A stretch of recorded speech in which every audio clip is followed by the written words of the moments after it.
ईसा के जन्म के 300 साल पहले हुण कबीले के लोगों ने चीन में कोहराम मचा रखा था।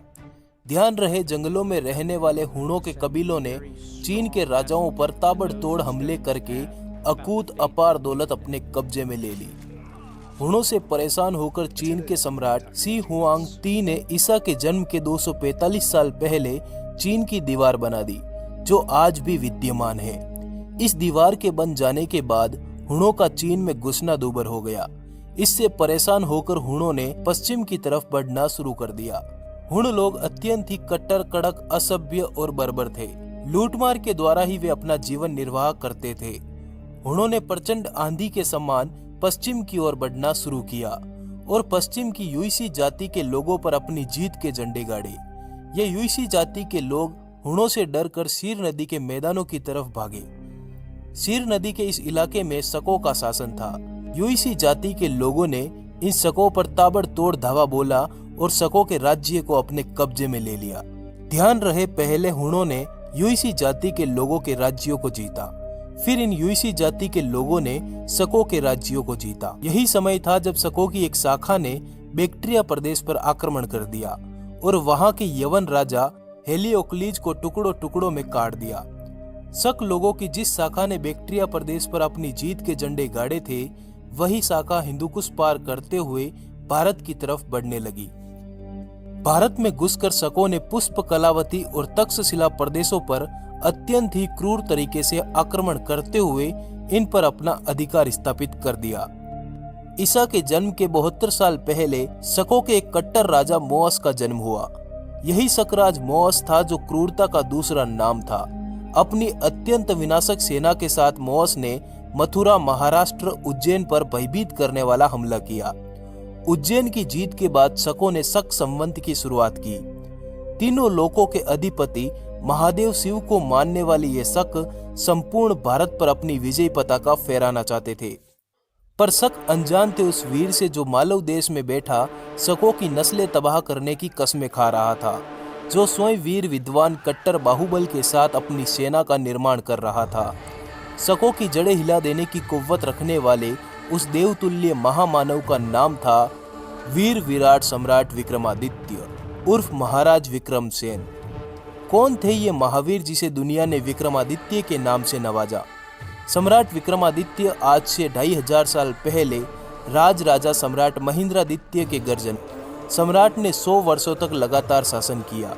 उन्होंने पूरी दुनिया पर अपनी जीत के झंडे बुलंद किए। उस काल में सम्राट के नाम से दुनिया भर के लोग परिचित थे।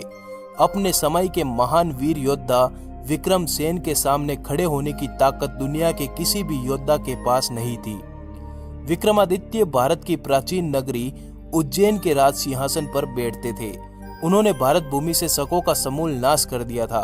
अयोध्या के राजा प्रभु श्री राम के पद चिन्हों पर चलते हुए विक्रमसेन ने अपने राज्य में राम राज्य की स्थापना की।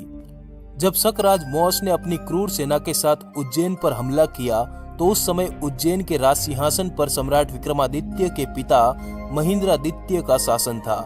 शकों ने उज्जैन को जीतकर उज्जैन के राजा महेंद्रादित्य को बहुत अपमानित किया। इस समय सम्राट विक्रमादित्य छोटे थे। अपने पिता के अपमान का बदला लेने की आग उस नन्हे बालक के मन में भभक रही थी। विक्रमादित्य के बड़े भाई भर्तृहरि मालवा देश के राजा थे। भर्तृहरि ने 40 ईसा पूर्व अपना राज्य त्याग कर वैराग्य धारण करके हरिद्वार की तरफ निकल गए। अब सम्राट विक्रमादित्य भी बड़े हो चुके थे। एक सुगठित शरीर का स्वामी विक्रम एक महान योद्धा बन चुका था। धनुष, खड्ग, असी, त्रिशूल, परशु आदि शस्त्र विद्या में उनका कोई सानी नहीं था। यही समय था जब सम्राट विक्रमादित्य मालवा देश के राजा बने। राजा बनते ही सम्राट ने अपने राज्य के शकों की बस्तियों पर धमाधम धावे बोले। उन्होंने मालवा प्रदेश से शकों का समूल नाश कर दिया।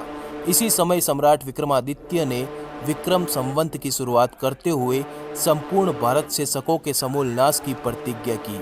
अब सम्राट विक्रमादित्य जंगलों की तरफ निकल पड़े। यहीं पर सम्राट ने जंगलों में रहने वाली जातियों को एकत्रित करके भैरव सेना का निर्माण किया। देश के कोने कोने में बने शिव मंदिरों में भैरव सेना के केंद्र बनाए गए।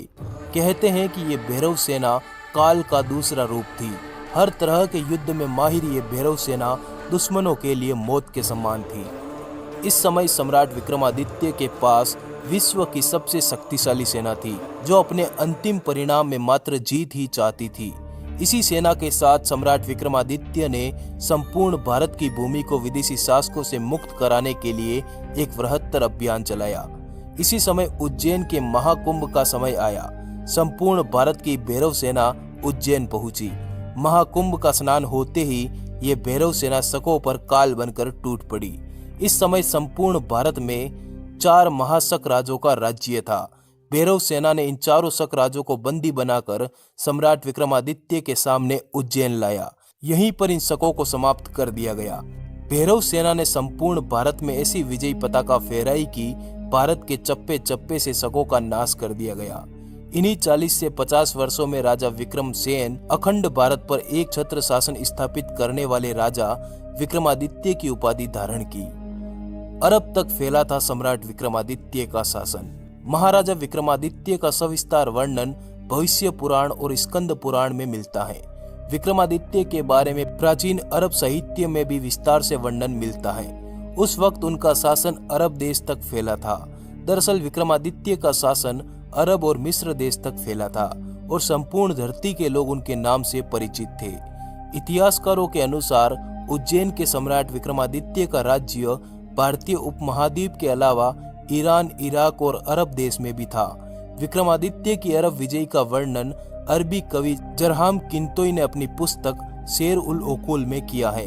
पुराणों और अन्य इतिहास ग्रंथों के अनुसार यह पता चलता है कि अरब और मिस्र देश भी विक्रमादित्य के अधीन थे। तुर्की के इस्तांबुल शहर की प्रसिद्ध लाइब्रेरी मकतब-ए-सुल्तानिया में एक ऐतिहासिक ग्रंथ पढ़ा है, जिसका नाम है शेर उल ओकुल। उसमें राजा विक्रमादित्य से संबंधित एक शिलालेख का उल्लेख है, जिसमें कहा गया है कि वे लोग बड़े ही भाग्यशाली हैं जो उस समय में जन्मे और राजा विक्रम के राज्य में जीवन व्यतीत किया। वह बहुत ही दयालु, उदार और कर्तव्यनिष्ठ शासक था, जो हर एक व्यक्ति के कल्याण के बारे में सोचता था। अपने देश के सूर्य से भी तेज विद्वानों को इस देश में भेजा, ताकि शिक्षा का उजाला इस तरफ भी फैल सके। इन विद्वानों और ज्ञाताओं ने हमें भगवान की उपस्थिति और सत्य के सही मार्ग के बारे में बताकर एक परोपकार किया है। इसी किताब में आगे लिखा है कि जहां विक्रमादित्य की सेना आक्रमण करती थी, वहां शत्रुओं की लाशों के ढेर लग जाते थे और शत्रु दल मैदान छोड़कर भाग जाते थे। रोम के शासक को बंदी बनाकर उज्जैन नगर में घुमाया। ज्योतिर्विद्या भरण नामक ग्रंथ में उल्लेख मिलता है कि रोम देश के शासक जूलियस सीजर को विक्रम संवत 24 को सम्राट विक्रमादित्य ने अपनी जीत के झंडे रोम देश में गाड़े, जहां से रोम देश के राजा सक्रात जूलियस सीजर को बंदी बनाकर उज्जैन नगर लाया गया और संपूर्ण नगर में घुमाया गया। रोम देश में भी इस घटना का बराबर उल्लेख मिलता है। उनका लिखना है कि रोम के समुद्र से आई उस भयानक सेना ने हमारे राजा का अपहरण कर लिया। कलहण की राजतरंगिणी के अनुसार 14वीं ईसा के आसपास कश्मीर में अंध्र युधिष्ठिर वंश के राजा हिरण्य के निसंतान मर जाने पर अराजकता फैल गई, जिसको देखकर वहां के मंत्रियों की सलाह से उज्जैन के राजा विक्रमादित्य ने मात्र गुप्त को कश्मीर का राज्य संभालने के लिए भेजा। नेपाली राजवंशावली के अनुसार नेपाल के राजा अंशुवर्मन के समय उज्जैन के राजा विक्रमादित्य के नेपाल आने का उल्लेख मिलता है। कहां से पढ़े सम्राट विक्रमादित्य का इतिहास? यह हमारे बच्चों का दुर्भाग्य है कि हमारे भारत के इस महान सम्राट के बारे में इतिहास में कोई जानकारी नहीं मिलती, पर हमारे ग्रंथों में सम्राट विक्रमादित्य का बराबर उल्लेख मिलता है। बेताल 25 और सिंहासन 32 की उन महान कथाओं में सम्राट विक्रमादित्य के इतिहास को अच्छे से जाना जा सकता है। डिमांड